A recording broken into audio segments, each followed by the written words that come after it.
Assalamualaikum warahmatullahi wabarakatuh.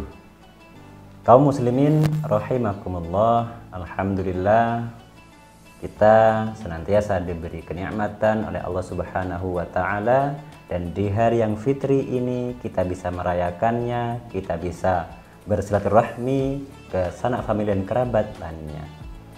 Telah hadir di studio media IASS Al-Ustaz Muhammad Sholeh Romli, guna beliau akan memberikan pencerahan terkait tradisi-tradisi yang terkait tradisi-tradisi yang patut kita lestarikan, seperti bersilaturahmi, sambang ke sanak famili dan lain sebagainya. Assalamualaikum Ustaz. Waalaikumsalam warahmatullahi wabarakatuh.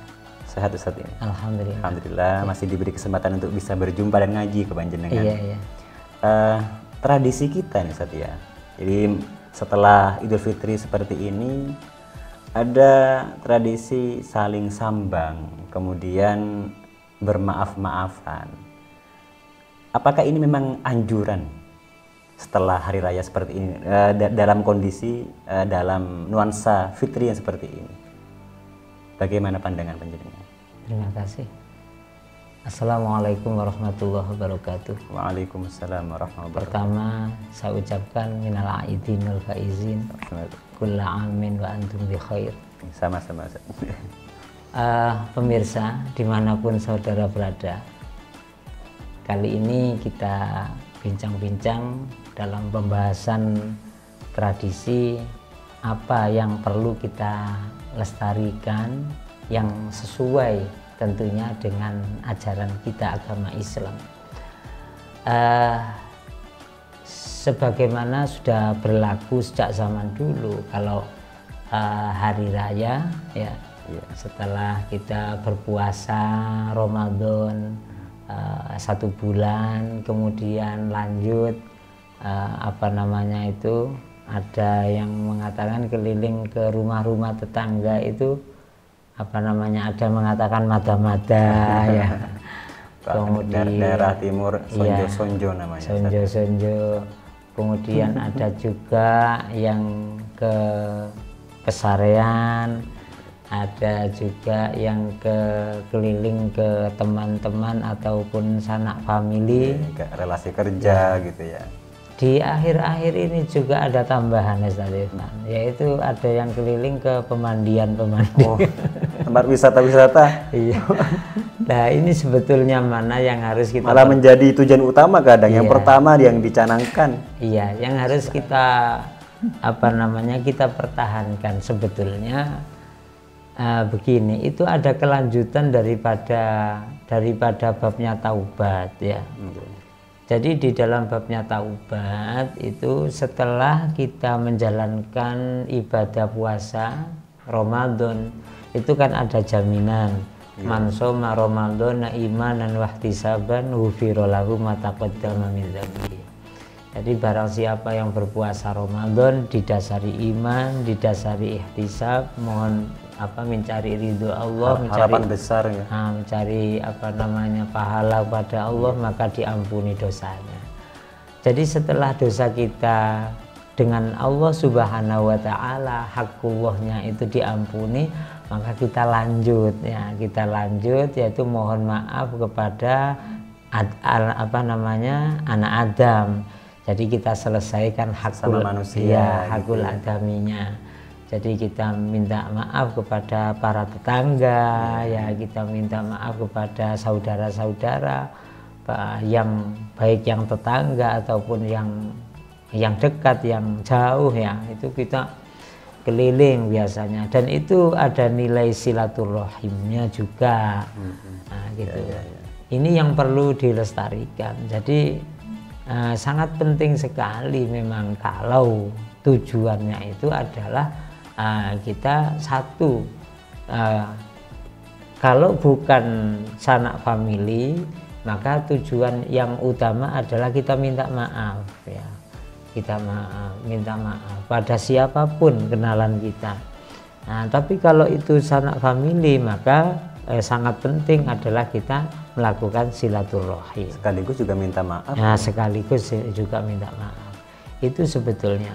Nah, sekarang kalau kita kita rinci untuk minta maaf itu wajib bagi kita ya, menyelesaikan hakul adami itu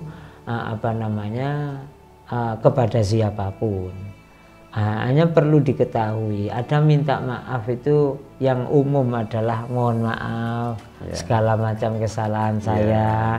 Lah itu apakah berarti sudah hakul adaminya selesai semua? Lah itu diterangkan di dalam kitab Sirajul Tolibin, jadi syarahnya Minhajul Abidin, bahwa dosa itu ada dosa kepada Allah, ada dosa kepada adami. Cara bertaubatnya itu dirinci di situ. Kalau dosa kepada Allah ada tarkul wajibat, ada fi'lul manhiyat atau fi'lul muharramat. Kalau dosa kepada Allah itu meninggalkan kewajiban, maka taubatnya ya mengkodoi. Ya, kalau dulu tidak sholat berapa tahun ya dikodoi. Ya dulu tidak fitrah berapa tahun ya dikodoi. Ya itu sekaligus dengan istighfar juga ya. Ada fi'lul manhiyat, melakukan larangan Allah, maka harus berhenti dan menyesal. Itu bentuk taubatnya harus berhenti menyesal. Yang berkaitan dengan kafarot juga harus membayar kafarotnya. Kemudian hakul adaminya ini dosa yang berkaitan dengan sesama manusia sudah. Sesama manusia ini dirinci ada sekitar 5 ya.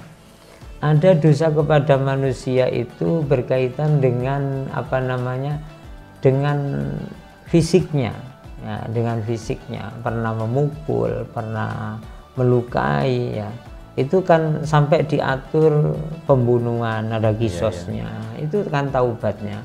Memukul yang sampai memotong ya, itu kan ada hadnya. Kalau memukul maka harus mempersilahkan untuk dibalas. Oh begitu.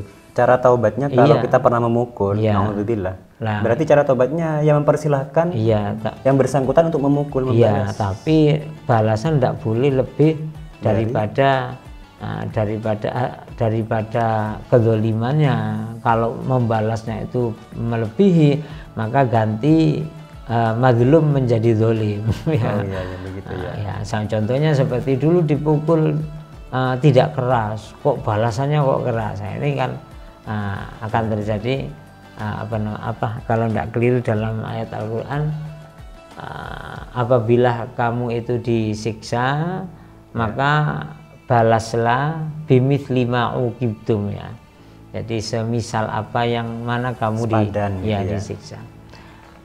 Kemudian ada yang kedua itu ada berkaitan dengan dengan harta benda. Ya, pernah mencuri barangnya, pernah hutang belum nyaur, ya maka harus nyaur itu. Jadi intinya harus dikembalikan. Harus dikembalikan. Tidak bisa selesai mohon maaf lahir dan batin. Mohon maaf lahir batin, hutangnya masih banyak. Bukan berarti mohon maaf lahir dan batin kemudian hutangnya yang tinggal 5 juta selesai. Jadi mohon maaf lahir dan batin itu fungsinya yang mana? Bisa berfungsi kepada dosanya ghibah. Jadi dosa yang berkaitan dengan harga dirimu, istilahnya itu melukai harga diri. Jadi yang berkaitan dengan harga diri. Jadi pernah mencaci maki, pernah menggosip ya, itu pun menurut mazhab Maliki. Jadi cukup kalau begitu mohon maaf atas segala macam kesalahannya, mohon maaf atas segala macam kesalahan saya.